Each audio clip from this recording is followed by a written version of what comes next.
Now let us work on the last slide today, where we would consider the nature of the diffraction pattern with the factor, to start off with the factor a0 square, okay, sine square alpha by alpha square. So this gives diffraction pattern due to single slit. Now if you remember in our discussion that we had made, the central maxima is given at alpha equal to 0. That means limit of alpha going to 0, sine of alpha by alpha equal to 1. So here now we are studying the conditions of maxima and minima. End up conditions of maxima and minima for double slit diffraction. For double slit diffraction. Okay, so this is what we are trying to discuss. Okay, so we have started from this point. We have seen in single slit this is what we obtain, where the central maxima we get when limit alpha goes to 0, sine of alpha by alpha is equal to 1. Now the position of secondary minima due to this factor, you know, the position of secondary minima. What is the position of secondary minima that we get? Well, the position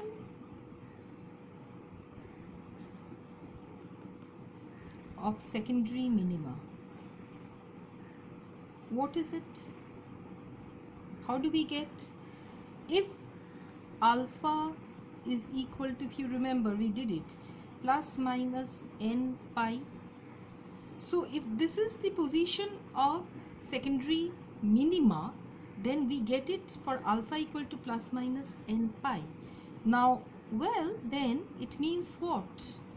If this is 2 alpha is equal to the, we know what is the path difference, 2 alpha, which is equal to a sine theta. We did it just now, isn't it? And this is for single slit diffraction, 2 sine theta, a sine theta. Okay, so all right, so alpha is equal to n pi. All right, so what do we have over here? Therefore, a sine theta, sorry, 2 alpha, path difference is a sine theta, but 2 alpha is the total phase difference. So if path difference is a sine theta, then the total phase difference will be 2 pi by lambda into path difference, isn't it? Okay, all right. So what do we get? Therefore, a sine of theta is equal to plus minus n lambda. So for any particular value for theta n, we get this. Now here n will change from, here n will change from, you will see 1, 2, 3 and so on. Why not 0? Why not n equal to 0? Because n equal to 0 would mean central maxima. So n equal to 1, 2, 3 like that if you consider, then alpha goes as plus minus pi, plus minus 2 pi, plus minus 3 pi, and it goes on in this manner. So sine theta 1 will be equal to plus minus lambda by a. Okay, sine theta 2 will be equal to plus minus 2 lambda by a. Okay, similarly for sine theta 3. All right, and what do we get for secondary maxima? If you remember, for single slit, for secondary maxima, the condition for secondary maxima,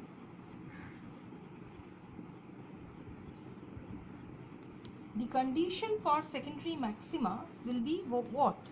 Alpha will be equal to plus minus 2n plus 1 pi by 2. So sine theta n will be equal to plus minus 2n plus 1 lambda by 2. And if this is your sine theta n, then what happens, you see, you get for your alpha is equal to, again n will be equal to, n will vary from 1 2 3 4 like that. N changes from 1 2 3, it goes on. N equal to 0 is not allowed, so alpha will be equal to plus minus 3 pi by 2 plus minus 5 pi by 2 plus minus 7 pi by 2, and so on and so forth. And therefore, as we did before for minimas, similarly for secondary maxima, sine of theta 1 will be equal to plus minus 3 lambda by 2a. Okay,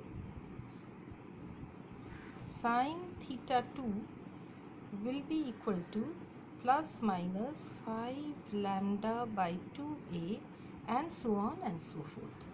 This is for your diffraction. Now what will happen for your interference? Because you're from two slits, you are again getting interference pattern, isn't it? So the interference amplitude for let's do it in a new page. For interference, let's do it in a new page. Okay, so for interference pattern, what will we get?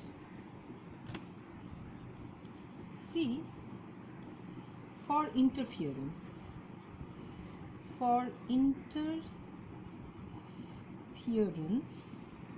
what do we get? The amplitude for interference, amplitude cos square beta. Okay, this is your interference amplitude. So this equal to 1 will correspond to the maxima of interference. Maxima of interference pattern.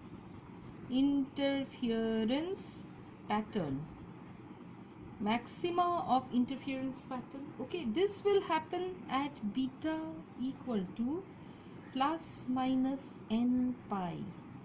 Okay, now, well, n will be equal to, it will change now from 0, 1, 2 and so on and so forth. Okay, so when you put n equal to 0, you get the central value. Alright, when you put n equal to 0, you get the value for the, it will correspond to the central maxima. Okay, so basically, therefore, if you put your path difference and match it with the phase difference, that means the 2 beta is equal to 2 pi by lambda a plus b sine of theta. If you do it, then what you get is pi by lambda into a plus b sine of theta is equal to plus minus n pi.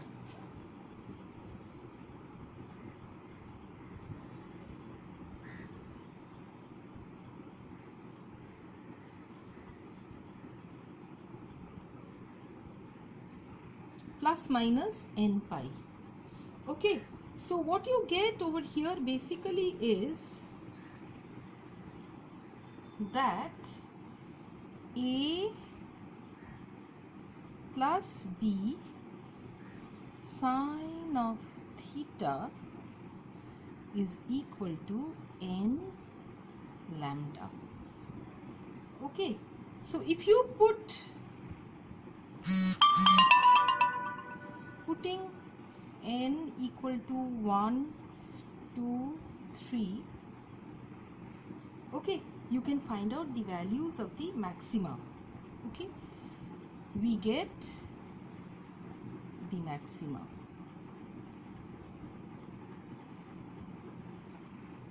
All right, what is the maxima for sine theta 1?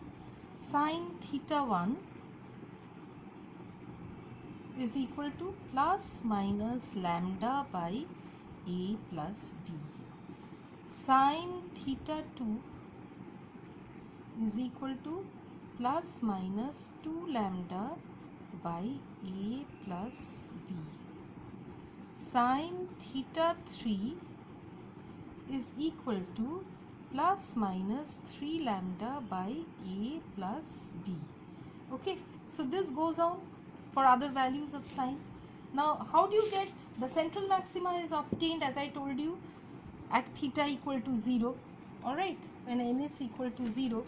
Okay, so how do you get the values for, so these are the maxima. Now how do you get the values for the minima? For the minima, cos square beta should be equal to 0. So this happens at beta equal to plus minus 2n plus 1 pi by 2. Okay, so your condition for minima will be, well, you see, if you put the path difference and phase difference equation, what you get is pi by lambda a plus b sine of theta is equal to 2n plus 1 pi by 2. Okay, if you just put 2 beta, okay, is equal to a plus b sine theta into 2 pi by lambda, then you arrive at this equation.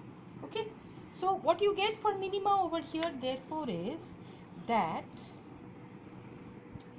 a plus b sine of theta is equal to plus minus 2n plus 1 lambda by 2 for n equal to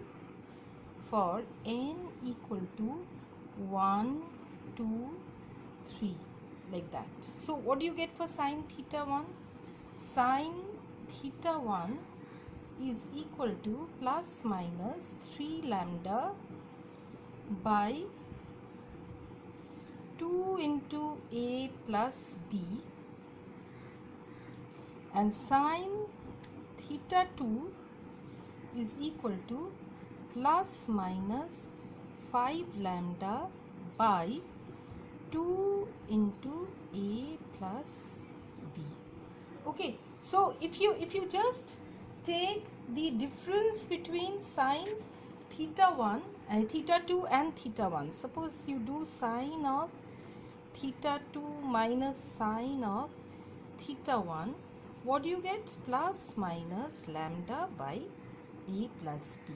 So this is the angular separation between two consecutive minima and two consecutive maxima. If you do that, even for your two consecutive maxima, sine theta 2 minus theta 1, you will get